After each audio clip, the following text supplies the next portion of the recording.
बिस्मिल्लाहिर्रहमानिर्रहीम, अस्सलाम वालेकुम। नूरुल आपकी खिदमत में हाजिर है। जनरल फैज़ हमीद की वीडियो वायरल है। 1 अरब रुपए की ग्रांट वो कहाँ से लेकर दे रहे हैं, वो पैसे कहाँ से आए हैं और किसको दे रहे हैं।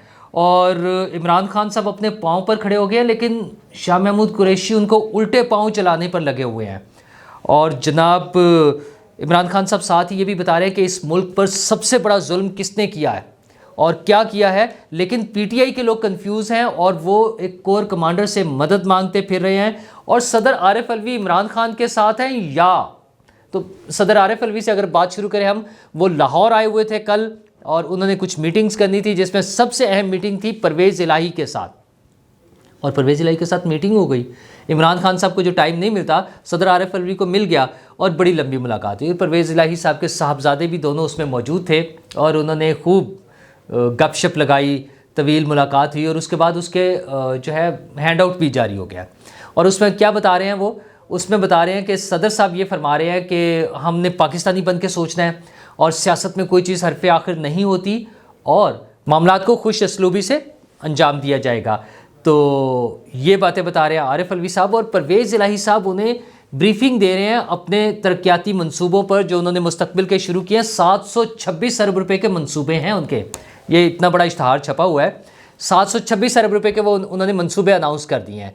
तो जनाब 726 अरब के मंसूबे जो हैं वो 17 तारीख तक तो पूरे नहीं हो जाएंगे। जो इमरान खान साहब ने वो फड़ मारी हुई है कि जनाब हम 17 तारीख को ऐलान कर देंगे और असम्बलियों से इस्तीफ़े दे देंगे या असम्बली तहलील हो जाएंगी, ये सारी बातें जो है वो 17 तारीख तक नहीं होंगी। और सदर साहब की भी अगर आप गुफ्तगू सुने, उनकी टोन सुने और उनकी बॉडी लैंग्वेज देखें तो साहब बता रही है कि इस्तीफ़े और असम्बली तोड़ने वाली कहानी नहीं है। इमरान खान साहब जो मर्ज़ी कहते रहें, सदर साहब जिस कि जनाब हरफ आखिर नहीं होता, मिलजुल के चलना है और खुश असलूबी से सारे मामलात को निपटाना है। अगर भाई खुश असलूबी से करना है तो फिर वो असम्बलियाँ तोड़ने वाली बात कहाँ गई। अगर असम्बली तोड़नी है, तहलील करनी है, तो फिर खुश असलूबी किस बात की।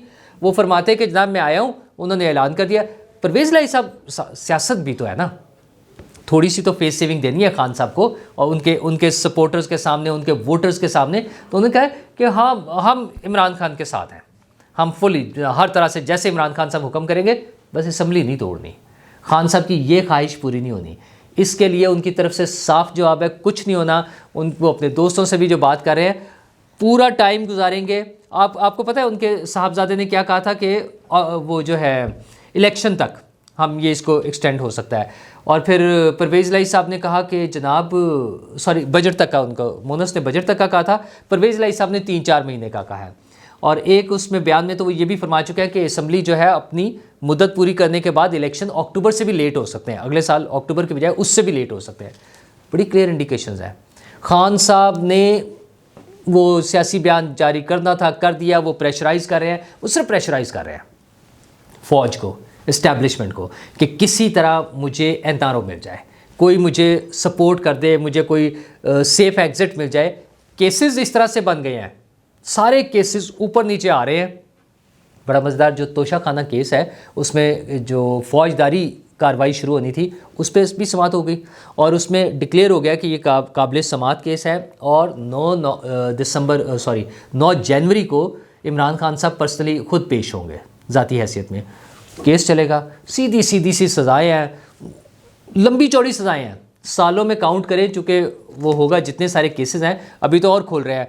वो जो नूर आलम साहब ने कल एक कट्टा खोला है और चेयरमैन पीएसी ने, उन्होंने जो तफसीलात बताई हैं हामिद मीर साहब के प्रोग्राम में, होशरुबा तफसीलात है। एक केस में 100 अरब रुपए, वो जो है मैरी टाइम वाला केस 104 अरब रुपए का है।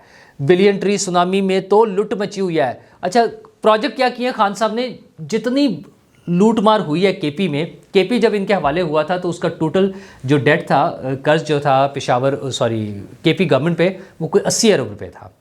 और जब ये छोड़ कर गए हैं, बल्कि गए तो नहीं है, केपी हुकूमत तो अभी भी उनके पास ही है, इमरान खान साहब की पार्टी के पास है, तो 1000 अरब रुपए की मकरूज़ है केपी गवर्नमेंट। 80 अरब से 1000 अरब रुपए। और क्या किया क्या है, एक वो बस सर्विस बनाई है ले दे के, जिसके लिए पिटते थे, रोते थे कि जनाब बस सर्विस तो ज्यादती है, ऊपर बस नहीं चलनी चाहिए, ये नहीं होगा, वो नहीं होगा, पता नहीं क्या होगा। वो बनाई, नालायकी, टाइम ज़्यादा लगाया, पैसे बहुत ज़्यादा लगाए, 1000 अरब रुपये लुटमार हो गई है। कहाँ गए? बिलियन ट्री सुनामी, वो सुनामी में ही बह गए, कोई उसमें सैलाब में बह गए, कोई हवा में उड़ गए, कुछ नहीं नज़र आना। ऐसे प्रोजेक्ट्स जिस पर नज़र भी नहीं आएगा कुछ, वो 1,000 अरब रुपया तो सिर्फ केपी गवर्नमेंट लूट के खा गई है, जिसमें उन्होंने मकरूज़ बना दिया है। इसके अलावा जो बजट्स थे वो सारी चीज़ें वो अपनी जगह अलग से। तो ये हाल है इमरान खान साहब का। और ख़ुद वो कल भी तलबा से खिताब फरमा रहे थे, सरकारी कॉलेजों के बच्चों को ज़बरदस्ती बिठा के, पंजाब गवर्नमेंट है, ज़ाहिर है उन्होंने इतना तो खान साहब को मार्जिन देना है ना, तो पिंडी के कॉलेज में उन्होंने खिताब फरमा दिया और उन्होंने कहा कि पाकिस्तान में सबसे ज़्यादा जुल्म जो है वो जो पाकिस्तान के साथ हुआ है वो बाजवा साहब ने किया है। और जी खान साहब, हमें पता है उन्होंने कितना बड़ा जुल्म किया। वो जो आप जैसी एक मुसीबत हमारे ऊपर नाजिल कर दी थी, वो वाकई बहुत बड़ा जुल्म था। खान साहब तो इसको NRO 2 कह रहे हैं कि NRO 2 जो उन्होंने दिया था, NRO तो कोई नहीं हुआ, वो तो केसेस जैसे चल रहे हैं, सबको पता है कि क्या होना है। आपको लाना वाकई बहुत बड़ा जुल्म था इस कौम के साथ, इस मुल्क के साथ, हमारी आइंदा आने वाली नस्लों के साथ, जो आपने जहर भर दिया है पूरी कम से कम 2 जनरेशन्स में। उनके जहनों में जो जहर आपने भर दिया, जो नफ़रत भर दी है लोगों के ख़िलाफ़, अपनी से मुख्तलिफ सोच रखने वाले लोगों के ख़िलाफ़, फ़ौज के ख़िलाफ़, सीनियर फ़ौजी ऑफिसर्स के ख़िलाफ़, वो बहुत बड़ा जुल्म है। और ये ज़ाहिर है बाजवा साहब का मेजर रोल था उसमें, अगरचे उससे पहले से प्रोजेक्ट चला आ रहा था, बहुत सारे कैरेक्टर्स हैं उसमें, लेकिन उसकी फ़ाइनल इम्प्लीमेंटेशन जो हुई है, एग्जीक्यूशन जो हुई है, वो तो बाजवा साहब के हाथों हुई है। तो वो वाकई बहुत बड़ा जुल्म था जो उन्होंने कर दिया है। और खान साहब की तस्वीर रिलीज़ कर दी है उनकी पार्टी ने कि खान साहब अपने पाँव पे खड़े हो गए हैं, वो ज़ख़म शख़म गोलियों से जो छलनी हुआ था। अभी चंद दिन पहले बातें हो रही थी ना, जमील फ़ारूकी साहब ने बताया कि मैंने उनकी टांग देखी है गोलियों से छलनी हुई। मुझे नहीं समझ आती कि वो उस पर बैंडेज, पट्टियाँ शट्टियाँ, कपड़े पहने हुए, वो उन्होंने कैसे देख ली? बारे चलो उन्होंने देख ली होगी, और छलनी भी हुई है, वो भी देख ली उन्होंने। तो अब वो ठीक हो गई हैं माशाल्लाह से, अल्लाह ताला उन्हें सेहत दे और वो भागते दौड़ते फिरे। दौड़ते उनकी बड़ी लगनी है, भागना उन्हें बहुत पड़ेगा, कानून उनके पीछे होगा और वो आगे आगे भाग रहे होंगे। ये चंद दिनों की बात है, आप सब देखेंगे। और लेकिन कानून को फेस तो करना पड़ेगा। जो केसेस हैं, जो घड़ियाँ बेची हैं, जो जेवरात बेचे हैं, 6 अरब रुपए के जेवरात बेच दिए हैं। हमें सुनाते थे उनके, वो इन्हें एक घड़ी के अलावा कुछ नहीं मिलता। 2 करोड़ की घड़ी, 4 करोड़ की घड़ी, 28 करोड़ के आपने दाढ़ी लगाई है घड़ी में, और 6 अरब रुपए की ये जेवरात है। चले थोड़ा सा कम कर लें, 5 अरब कर लें, 4 अरब कर लें, 3 अरब कर लें। लुटमार है सर, लुटमार, सीधी सीधी सी लुटमार। और अभी तो एक एक चीज़ें सामने आ रही है, ये जू सामने आती जाएंगी, बोलते ही नहीं है उस पर, बात ही नहीं कर रहे अब तो, क्योंकि वो सारे जेवरात के और जहाँ बेचे गए हैं, जो चीज़ें हुई हैं, जैसे आए हैं, सारे रिकॉर्ड्स तैयार हो रहे हैं। इन्हें, चोर को ज़्यादा पता होता है, उसे पता होता है, जब वो पकड़ा जाता है ना, उससे पता होता है कि मैंने क्या क्या चोरियाँ की है। थानेदार को शायद 1-2 का पता हो, उसको तो 10 का पता होता है।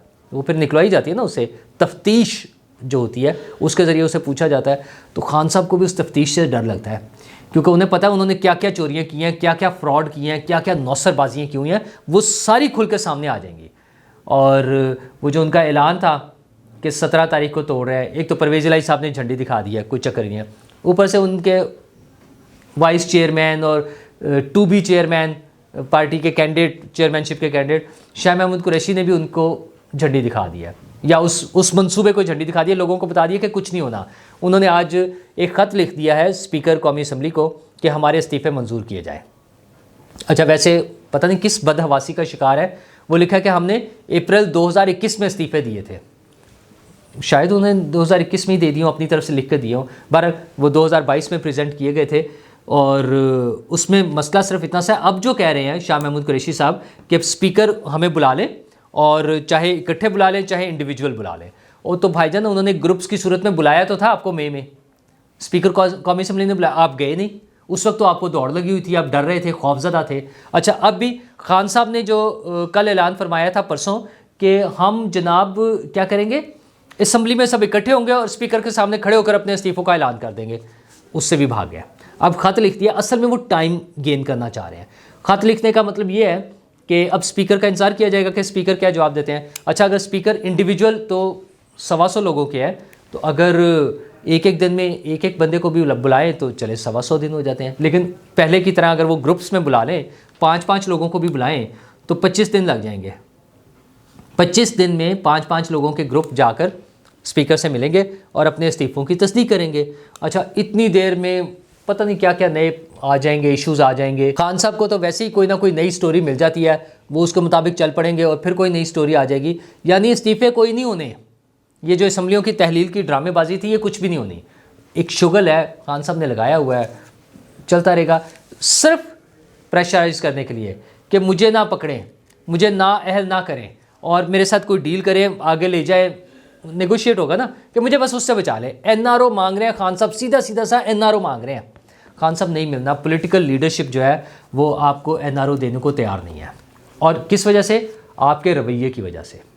आपने जो गालम गलोच की है, जो आपने रवैया रखा है लोगों के साथ, उसकी वजह। ज़ाहिर जैसा करोगे वैसा भरोगे। तो खान साहब ये कुछ तो आपके साथ होना है। दूसरा एक अहम इशू बड़ा मज़ेदार सा था, वो है जनरल फैज़ की वीडियो। अच्छा, उससे पहले भी पेशावर से जो इंसाफ ट्रेडर विंग है उन्होंने एक चिट्ठी लिखी है कोर कमांडर पेशावर को, फॉर्मर चेयरमैन जो है वहाँ का चैम्बर ऑफ कॉमर्स जो है, president chamber of commerce Peshawar है, उनकी तरफ से। अच्छा, वो क्या कह रहे हैं कि जनाब हमारे सूबे में वो अगवा और तावान, अगवा बराए तावान भत्ता मांगने की जो है वो बहुत ज़्यादा बढ़ गई हैं वारदातें, उससे हमें बचाएं। शर्म करनी चाहिए।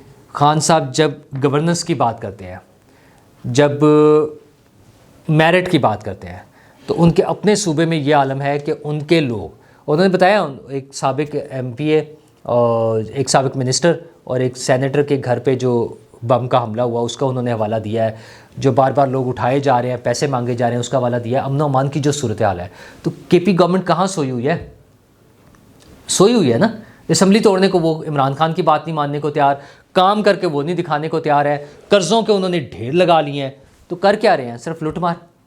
चलें कर ले जनाब। तो फैज़ हमीद साहब की मैं बता रहा था, उनकी वीडियो वायरल हुई है जिसमें वो एक सियासी जलसे में बैठे हुए हैं। वैसे तो ये कोई अनहोनी चीज़ नहीं है, वो ज़हीरुल इस्लाम साहब का भी हमने जलसा देख लिया था जिसमें वो खुद खिताब फरमा रहे थे। इसमें तो एक साहब उनके शान में कसीदे पढ़ रहे हैं, ज़मीन आसमान के कलाबे मिला रहे हैं, और फैज़ हमीद साहब वहाँ बैठे हैं, सर हिला रहे हैं, बड़े सर धुन रहे हैं बल्कि यूँ कह लें।